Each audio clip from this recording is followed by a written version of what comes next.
Tātad pa nažiem, Ļeņģeles nažiem, parastie naži, vienpakāp naži, divpakāp naži bišķi savādāk, to es tad neparādīšu, bet no otras puses to visu var arī pieasināt. Tātad ņemam skrūvi, liekam šinī vietā. Šeit mums ir tāds stienīts ar sešnies vītni, lūk, un tagad mēs jau rokā neturot, visu varam smuki pielikt pie ripas. Tūlīt parādīšu, kā viņu pielikt pie ripas.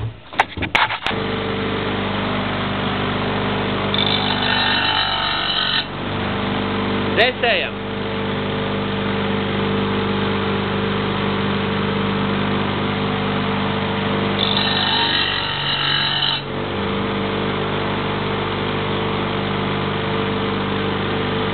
Lūk, tāds ir izskatās. Un no otras puses jau noņems no. Rokas nedeg, visi kārtībā.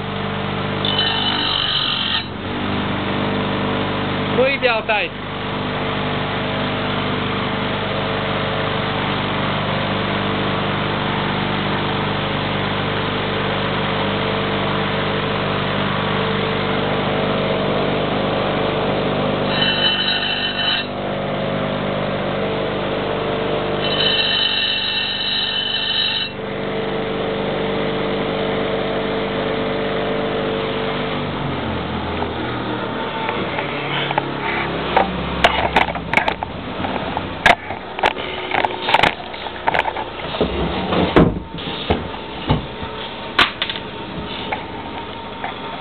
Nu, lūk, tas bija darbs pie šmirģeļa.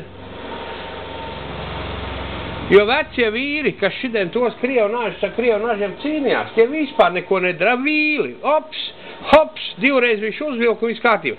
Šito plakni jūs ar šitien tā palīdzību izlīdzinājāt. Kas jums jānoņem? Jums jānoņem pārasmens. Opā, tad jūs nogriežat nos pārasmeni. Ar šāberīti. Nu, es vienkārši kāds pie rokas man bija. Es, protams, drusku savādāk to daru. Man tā parikt ir uztaisīt niknāk, vai ne? Ar visiem leņķiem vispārējo, vai ne? Bet es jums rādu, ko jūs varat mājas apstākļos. Jums rītā jābrauc uz copu, no tad jūs brauksiet vai nu pie Bumba, vai pie Valdīnu. Viss, un āzis ir ļoti asi. Ļoti asi viši. Es pat varu pamēģināt, es uzlikšu uz boru un pamēģināšu griež tā kā vēlas nost. Viss.